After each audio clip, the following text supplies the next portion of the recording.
I'm lucky to have a light. I'm lucky to have a laptop, internet connectivity, and an audience that's reasonably familiar enough with my broadcasts over the last few years that they know they can come here for a conversation about what's happening in America. And what's happening in America at the moment is contagious gun violence, namely disaffected, antisocial, problematically oriented people who are able to obtain ready access to lethal weapons. Every country has problematic people who are misanthropic, hate other people, are not predisposed to kindness, or just get worked up into a sufficient fury that they think they're entitled to wreak havoc on others. Now, America is often proclaimed to be the land of liberty, but at the same time, there's an expression that says something like, your right to swing your fist ends at my nose. Only really, strictly speaking, it should end before your nose, because if somebody is swinging a fist right in front of your nose in your visual field, in your immediate visual field, that's a threat. That's very aggressive, threatening behavior, and that too is a form of assault. So, turn on comments. Audience is warming up, but I'll just go through some of the data about guns and gun violence. So mass shootings in the US have increased apparently 73% over this same time period last year. Research shows that violence spreads like contagion, so one incident increases the likelihood of another. Gun violence researchers say that little has been done to prevent the next mass shooting. Police shootings are also intertwined with gun violence. There were only 18 days in 2020 that the police didn't kill someone. And I would imagine that's a function of police anxiety, because just as the rest of the United States often feels increased anxiety in response to hearing about stories of mass shootings, so too do police become hypervigilant, feeling that they may need to fire their weapons to protect the community. And when that hypervigilance interacts with racism, with people's interpersonal attitudes that are stoked by prejudice, by an irrational risk-benefit calculation that involves always awarding more threat than is necessary to a target if they are of black skin color, then the results are deadly. Only 18 days in 2020 in which police didn't kill someone. And that's with substantial and broadly spread lockdowns across the United States. So a lot of people not even leaving their homes, but there still managed to be a death at the hands of a police officer every day over the 365 days of 2020, with the exception of only 18 days.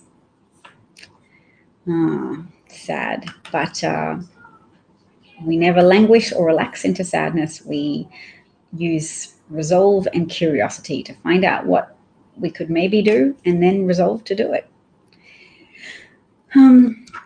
So yep, an increase of 73% in 2021 over 2020 is potentially a function of those lockdowns being relaxed. So once people felt that they could leave their homes, once gathering and congregating in groups became more common, you have people who have the ambition to cause a mass shooting, to massively kill people.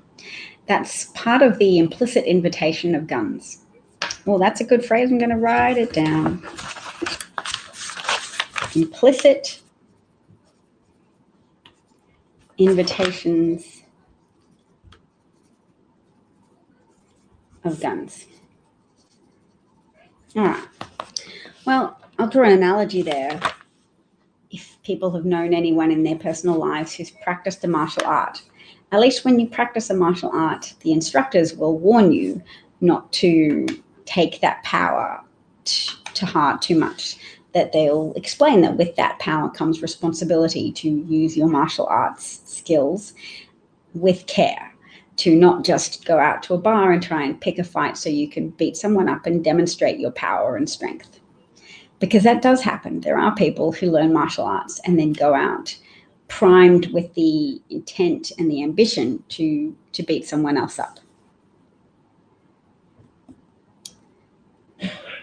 Oh, Cosmic Rose is here and notes that the head of the, is it the head of the Oath Keepers? I thought it was just a random Oath Keeper. Let's look it up. I know Empty Wheel will have talked about it and published something. I hadn't read anything about it yet much, other than, yeah, he's taken a plea deal.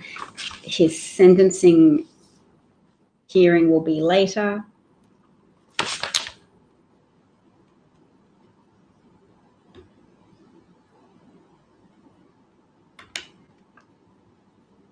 Okay.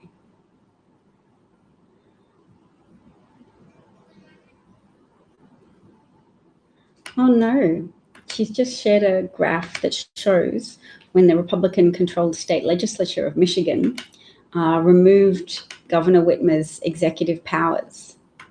So daily new cases in Michigan, and the red line is where Governor Whitmer's powers were removed. So that's a pretty big increase until November the 27th, and then a fall, maybe Trump losing power, and then the fall is associated with complacency. But look, it rises again, because when you don't have Democratic governors with executive powers to make those difficult but necessary decisions in a pandemic, when you don't have anybody to be the responsible adult in the room, and instead you have ego-driven, false patriot people who say, no, America's all about freedom, including the freedom to not mitigate against a pandemic, the freedom to stratify American society and allow those who are more vulnerable to perish because we simply don't care enough to accept restrictions if it will merely reduce the number of people who die or incur disability as a result of our irresponsible behavior in pursuit of freedom. So Christopher Lucas is here and says, hi, Dav, with a flower. Thank you, Christopher. Cosmic Rose says Glenn Kirshner reported it in court yesterday. Well, he was in court yesterday? Interesting. Where's Empty Wheel? Okay.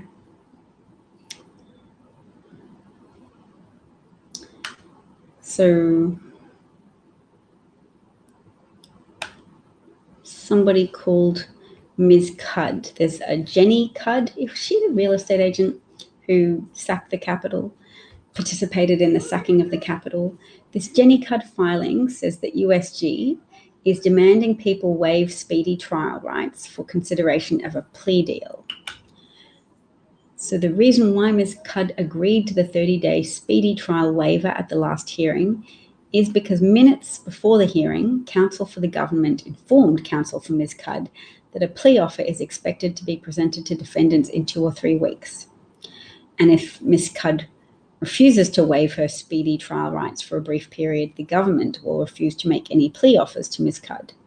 Plea offers were contingent on waiver of a speedy trial. Ooh, curious to see the structure of this offer. Ms. Cudd agreed to waive speedy trial for 30 days. As of the date of this filing, 5 weeks have passed since this conversation between counsel and the government has still not made a plea offer as they had promised. Interesting.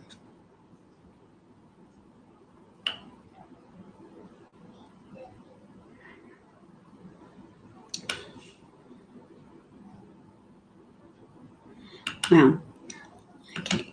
I don't know if you can see this tweet, but you might be able to. She says, Marcy Wheeler notes that, does the claim that January the 6th insurrectionists weren't armed, which is a false claim since on January the 6th, one of the people arrested that day was armed, does that count if the insurrectionists stole weapons off the cops? So somebody called Kyle J. Young has been charged with taking and attempted taking from the person or presence of another. That is Officer MF. Oh, Officer MF, he's that guy who was pulled out into the crowd. A thing of value that is a Metropolitan Police Department issued service weapon. So they took his gun from him, if everybody remembers a video of him talking about it to journalists. They took his gun from him, they took his taser, and at that point, or even before they did that, he was thinking, well, it won't help if I fire on the crowd, because then that will inspire them to be more violent towards me and kill me, and they'll take my weapon from me. And when they did take his weapon from him, he was like, okay, all I've got left is just to humanize myself.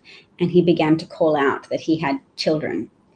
And at that point, some of those in the crowd began to try and protect him, which is interesting, and I think worth thinking about contrastively with the experience of Black people who were being lynched, because obviously there was a lot of hostility towards the police officers in the crowd that day, even though it was by people who were carrying their allegedly pro-police thin blue line flags. But people who are attacking and lynching and being violent towards people because they're Black, you can't easily humanize yourself by calling out, I have children, because the gulf is so great, that perceived gulf of worth between a white supremacist and a Black target that they're trying to victimize. I can't imagine people hoping to humanize themselves in that way.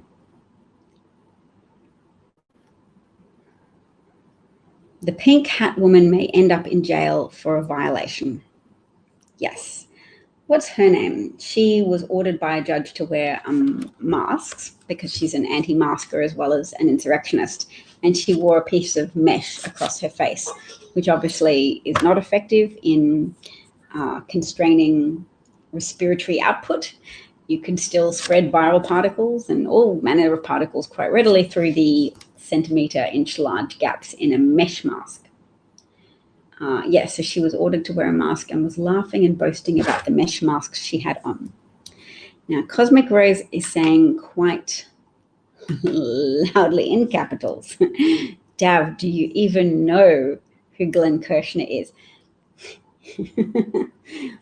Yes, I do. That's a little out there as a conversational interjection. So it sounds as if conservatives are still trying to pretend. Ben Domenech, he is an editor of The Federalist and also Meghan McCain's husband, which is why Meghan McCain may sometimes seem to be quite crazed in terms of opposing Donald Trump, but then also being supportive of Trump's cronies.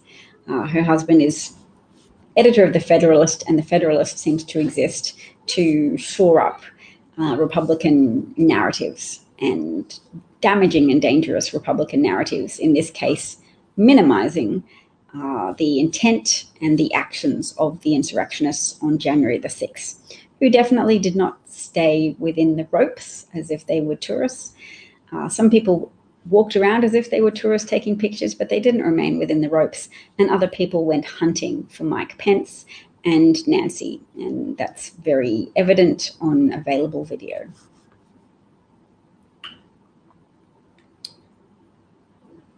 The fact that they were heavily armed with bear spray, but not firearms, someone notes, is evidence of the conspiracy, not the other way round. There was a concerted effort to mass purchase bear spray and use that as the main tactical weapon. Although someone else notes that some of them had firearms and they had organized a well-armed quick reaction force nearby. Was it actually organized? I know that the Oath Keepers had discussed having a quick reaction force nearby, so I'm just going to have a look at that in, I'm opening up a Washington Post document.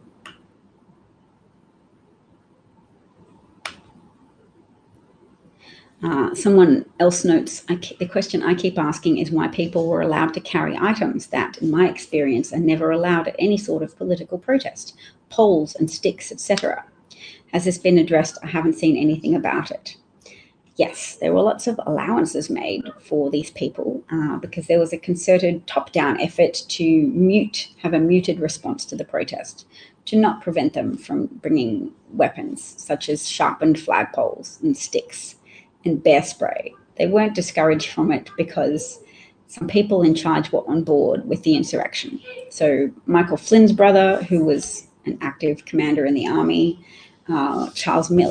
Chris Miller, who was appointed by Trump to be the acting what was he? Not acting Secretary of Defense, who wrote a memo saying Capitol officers should not carry shields or hard weaponry, and they should not be proactive in interacting with the protesters.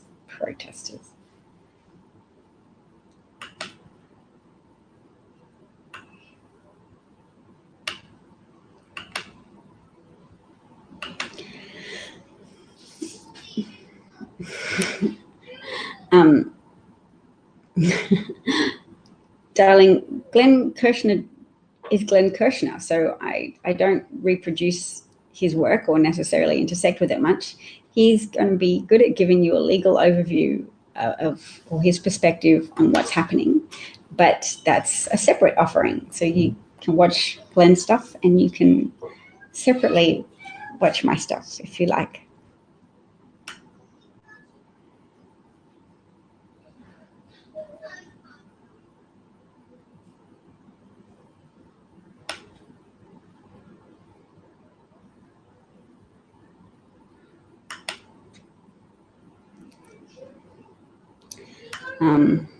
Did you see, everybody, that Roger Stone had made a comment to the media when they said, do you have any response to the fact that the Department of Justice is investigating you and bringing a civil suit against you for tax evasion?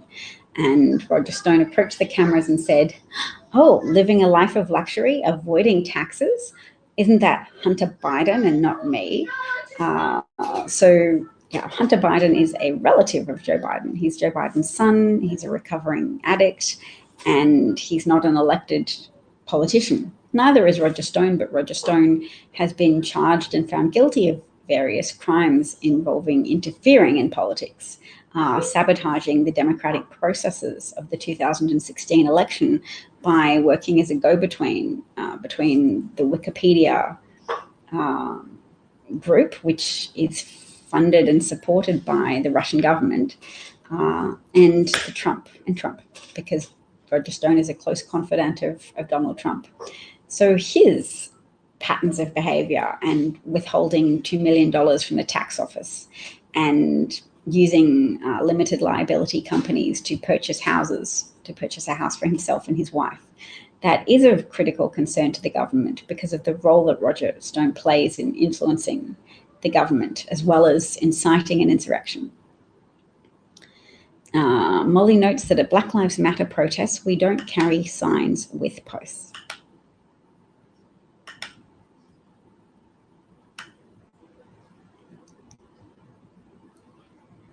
Oh, and the RNC chairwoman, Ronna McDaniel, is coming under pressure to show more independence from Trump.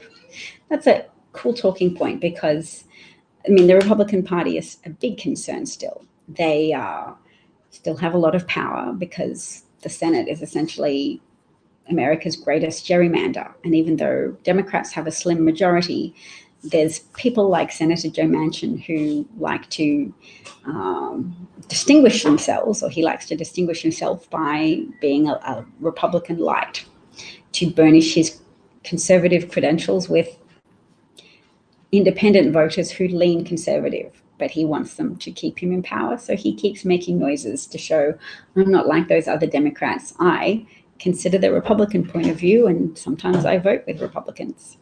Joe Manchin often makes more noises than his votes would indicate. Sometimes he shows a lot of support for Republican positions. Hello, darling. I'm hungry.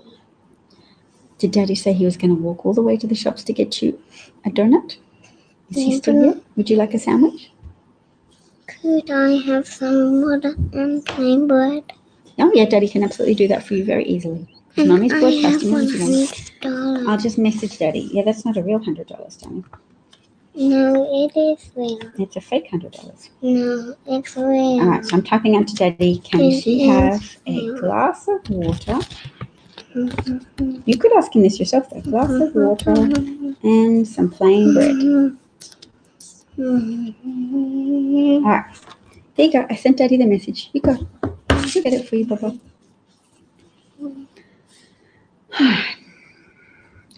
Yes, but so Republicans are in a conflicted position. Namely, Donald Trump doesn't really want the Republican Party to be united because he glories in dividing in order to conquer. He plays favorites with people who seek to curry favor with him. He does that apparently with his children.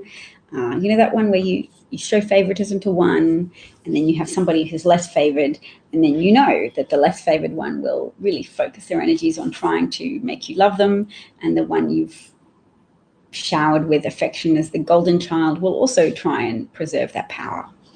And that speaks to something very important I wanted to bring up today, which is how people get addicted to exclusivity and trying to preserve and create further exclusivity.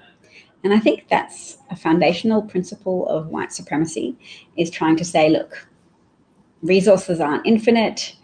If we just say, look, white people should get the lion's share of things, then we can at least relax in the knowledge that we're not going to be trying to compete with everybody for these resources. There's a limited amount of people who are going to get first dibs. And the wealthier you get as a country, I guess the more dangerous it can become, because people will start to really cherish the valuable things they have and to start to act in mean ways. And Jesus was all about that, the idea of getting rid of your wealth so you're not as tempted to be hard-hearted and opposed to sharing. That greediness is in of itself a corollary of a likely corollary of wealth, not a guaranteed corollary of wealth, but a likely guarantee of wealth, a likely follow-on to wealth, so that you have to watch out. You have to be prepared to sell your belongings and give away the profits to people who are less fortunate than you to keep a humble heart. And Ramadan Mubarak, I think, is the greeting to say to people of Muslim faith during this period of Ramadan, where they make a concerted and systematic effort to remind themselves of what it's like to be less fortunate and to have periods where you can't access food.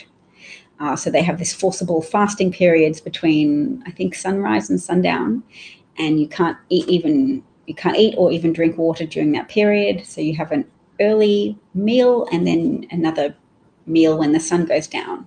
So it's challenging, but it's done as a spiritual discipline, but a human discipline, to remind yourself of how fragile humanity is and how easy it can be to fall into misfortune and what it feels like to not have enough. So it's, I guess, a self-humbling religious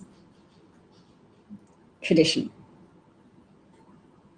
So I haven't had any comments for a little bit. I hope that's because people are interested in what I have to say, but feel free to interject.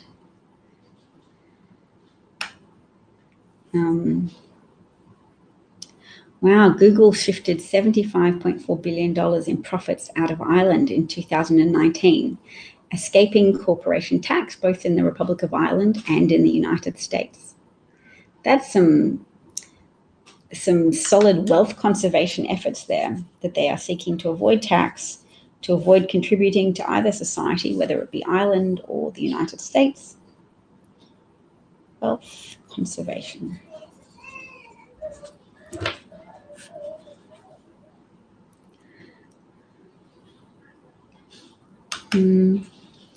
We have politicians and public servants. AOC is a public servant and Republicans are politicians. Although I think there's something to be said for the fact that sometimes AOC appears to be a little bit self-serving as a politician, a little bit self-aggrandizing. She's one of the relative slowpokes in the freshman Congress member ranks, because other people, such as Lauren, I don't remember her name because she's not as self-promoting. Lauren gotta find out her name. Lauren Hardwood? No. Lauren Underwood. I've remembered it now. Okay, Lauren Underwood is a freshman legislator, Congress member, who has been appointed to a few different committees and who has been very active in generating legislation. Yes.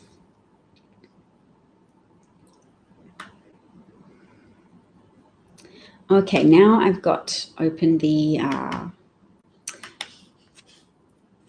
the article about John Schaefer's plea deal. So he's not the head of the Oath Keeper, but he is a member of the Oath Keepers. So he's signed off on a statement of offense. The plea deal brands the premeditated use of force with the Oath Keeper brand. So it consolidates the fact that the Oath Keepers were definitely involved in premeditated violence on January the 6th. It quotes in his arrest affidavit Schaefer's prediction in November that he and others might resort to violence to fight against what he saw as the hijacking of the country. He wrote, "A group of thugs and criminals hijacked this country a long time ago, and now they're making their big move, and it's not going to happen. It's not going to happen. People need to wake up and snap out of the matrix because they're going down. They made the move. They're messing with the wrong people here. Trust me on that. And we needed it to be open like this, open fraud, open theft, because now we see you and you're going down, mark my words. If somebody wants to bring violence, I think there's a lot of us here that are ready for it. We don't want that, but if they bring it, we're going to respond to that, trust me. We're not going to merge into some globalist communist system. It will not happen. There will be a lot of bloodshed if it comes down to that, trust me. The American people will not go for that bullshit once they understand what's actually happening. So that's where we're at. Nobody wants this, but they're pushing us to a point where we have no choice." And the arrest affidavit then describes how Schaefer, knowing that Congress was about to certify the vote and having just learned that Mike Pence was not going to challenge the vote, marched to the Capitol and used force against cops trying to protect it. Altogether, he was in the Capitol for just 9 minutes. Schaefer joined a large crowd that marched from the ellipse to the Capitol, where the joint session to certify the Electoral College vote was underway, a fact of which Schaefer was aware. During the march to the Capitol, Schaefer learned that Vice President Pence planned to go forward with the Electoral College vote certification. There you go. So Schaefer, still wearing his Oath Keeper's hat and tactical vest at approximately 2:40, as legislators and their staff were being evacuated to secure locations. You want to take a picture? Oh, because you chewed your bread into a triangle? No, it's a gun. You made a gun out of bread. Gun.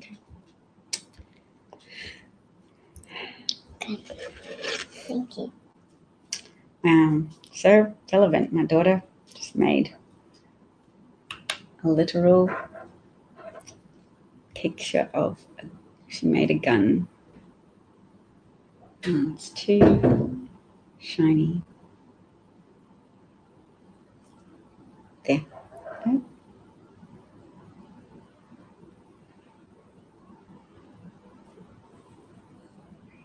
There, she ate some bread. She's proud of her creativity for eating bread into the shape of a gun, just as I talk about people bringing, well, not guns, but bear mace to the Capitol in order to attack Mike Pence and challenge the Electoral College vote to make a very legitimate election result.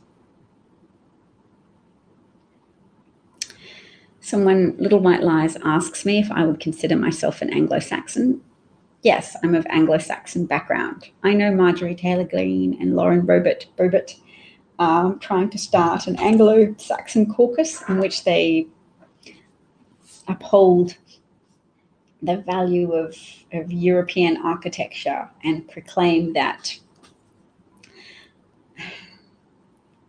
you have to be more grateful, that everybody has to be more acknowledging of white superiority, basically.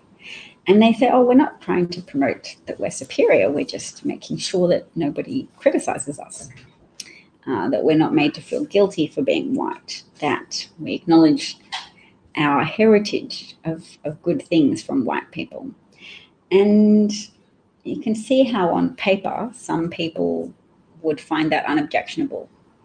Some people would say, yeah, well, I'm not asking to be valued as superior. I'm just asking not to be disparaged for being white. Because even if there's no endemic systemic disadvantage against white people embedded in institutions and in people's hearts, I don't want to have to walk through the world knowing that people might disparagingly say, you're just a white man to me, or you're just a white woman. And that would be more understandable if it wasn't occurring in a context of massive, blatantly obvious persecution of Black Americans who pay tax like the rest of us, who are citizens who nevertheless are terrorized by a clear second tier citizen status in the eyes of multiple police officers. When I say multiple, I mean very broad spread bad apple policing, bad apple racist brutal policing, whereby even 3 non-white officers who were working with Derek Chauvin didn't dare to challenge him as he spent 9 minutes on the neck of George Floyd, clearly bringing his life to a close, whilst onlookers berated all of them and begged to save George Floyd's life, to take his pulse, to stop restricting his airway, to stop kneeling on his neck, to respect the fact that he was already handcuffed face down on the ground, which in and of itself is a risk factor for positional asphyxiation. Yeah, my baby made a gun out of bread. I know. All right, folks. Well, this was not the full variety hour of a pro-democracy chat, but it was still an interesting learning journey. We've learned a bit more about John Schaefer, and let's just scroll down to see if there's any concluding remarks. So per his plea agreement, that 9 minute exposes him, even with the plea, to over 4 years of prison time. There is some language in the plea deal suggesting he may get a cooperation letter for his assistance. So if Schaefer is really useful to the government, he may end up getting the 3 months of jail time that he has already served. So good to know John Schaefer's already in jail. I know some of the insurrectionists have been released on bail, which feels kind of sad and awful, particularly in the current climate of seeing how many people are killed by police in the course of being arrested, which should not be a lethal process. But it may be that this deal gave both sides something they needed. Oh, John Schaefer is a musician with a heavy metal band or a death metal band. So Empty Wheel writes, it helps a musician avoid an assault charge that might prevent him from touring to Europe in the future, and frees him from jail with permission to tour in the US. And it brands the premeditated violence in support of an effort to undermine the official proceedings of the US government with the Oath Keeper brand. It may also provide the government with proof of a specifically anti-government ideology that would be necessary for any seditious conspiracy charge. All right, so John Schaefer's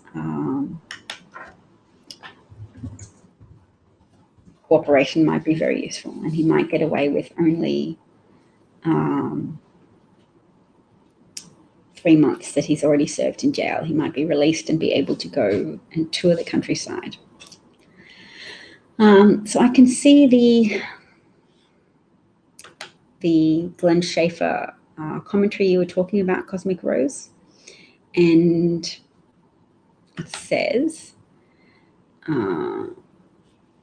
Schaefer is a founding member of the Oath Keepers. Okay.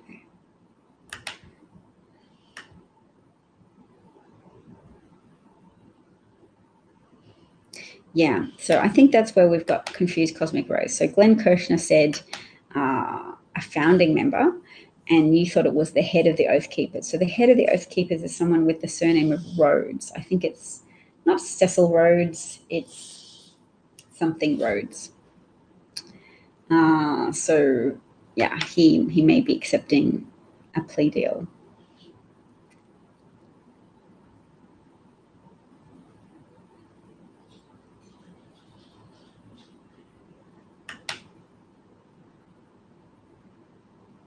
Oh, good. And Simon and Schuster, a publishing company, they say they won't distribute a book by the officer who shot Breonna Taylor, because I've seen that guy interviewed, and he is unacceptably awful about what happened, and he really focuses on a version of events that conflicts with witnesses who say there was there was not substantial knocking, or at least there was knocking, but there was no announcement of who it was, which comports with what Breonna Taylor's boyfriend said, that they literally did not know who was trying to break into their house, and they thought it was criminals, and one warning shot was fired by her boyfriend to deter people from breaking into their home. And then following that one shot, that just made those police officers feel that they had permission to completely shoot up Breonna Taylor's home without regard for the safety of the people in the apartment or the safety even of their neighbors, because shots penetrated neighboring apartments.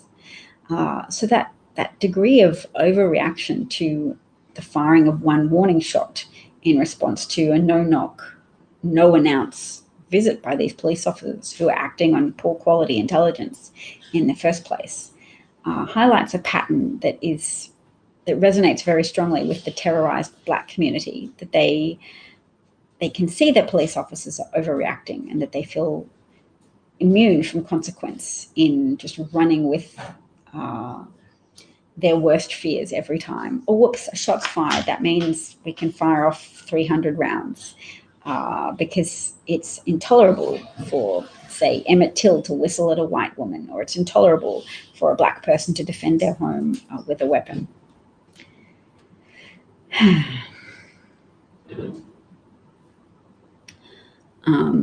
So someone called Scott MacFarlane, who's an NBC Washington investigative reporter, he brings up this, which is new body camera video, shows accused oath keeper Josh James pushing and striking police while screaming, "Get these cops out, it's our effing building," on January the 6th. So the judge had said that detaining James was a close call, and the feds say the new video makes it not a close call. Let's see, where's Josh James? Is he wearing yellow? I can't really see what's being circled there. The defendant continues to scream, "This is my building." A screenshot from an officer's body-worn camera footage depicts the moment the defendant throws his body against a law enforcement officer and yells, "This is my capital." So I wonder which one is John James. I'm presuming it's that guy in the middle. Okay. And why did a judge ever say that it was a close call whether or not they would detain them? Because of baked-in white supremacy, whereby you feel that white people must be justified if they have a grievance. Have I said hello to Molly? I think I have. Little White Lies would like me to read about the slave patrol. And I think by that you mean talk about the antecedents of the police force in America as an early slave patrol to make sure that runaway slaves were captured and that other slaves were deterred from making efforts to escape. And that is treated by some as if it's a straight line. Are you going, darling? Yeah. Say goodbye. No. What?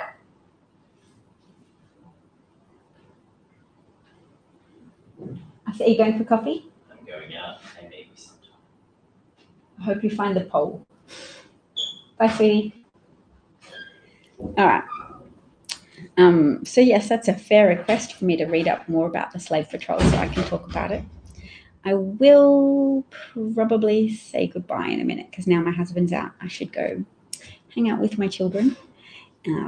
They should have an adult in the house who's happy to play or just chill. And so I'll say goodbye. Take care, everybody.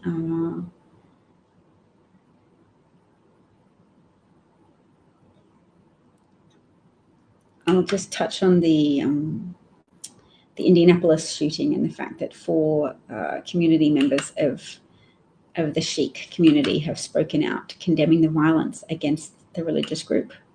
So they were amongst the victims in the FedEx shooting. So 8 people died. So 4 of them being Sikh suggests that maybe the gunman was targeting people who had visible badges of their religious affiliation, in this case a turban. And that's really sad. So the statement on emerging news regarding the shooting at the FedEx facility says the Sikh community is deeply saddened to learn that Sikh community members are amongst those injured and killed by the gunman in Indianapolis last night. Our hearts and prayers are with their families, and we are in touch with Sangat leaders, government, and law enforcement officials to learn more. Yeah, that is really sad. All of the shootings are really sad, and it requires us to stay motivated and vocal and active in our response, because it is a majority popular decision. It's not as if we really even have to persuade that many more people. We just have to be loud with the majority that exists in the United States to make it more politically untenable for Republicans to continue to obstruct the passage of gun safety laws. We have to make it loud enough so that independents who lean Republican know who exactly it is who's messing up America, that it is not just Congress, it's specifically the Republican portion of Congress, and that needs to be made evident over and over again in multiple conversations. Word needs to get out, basically, because some people might know that truth, but not everybody, because Republicans, yes, they openly promote how much they support the Second Amendment, but they're not clear that they're blocking sensible gun laws that has broad popular support amongst 90% of Americans. So Christopher Lucas says, take care. Little White Lie says, lol. My husband said something that was a quote from an explorer to the North Pole, I think, who knowing that rations were getting low, said to his fellow explorers, I'm going out now. I may be some time, knowing that he was unlikely to ever return. And that's what my husband just said as he went out to get coffee. And donuts from my children, our children. So take care, everybody. Thank you for joining with me on the broadcast today. Thank you to Little White Lies, Christopher Lucas, Molly, and Cosmic Rose.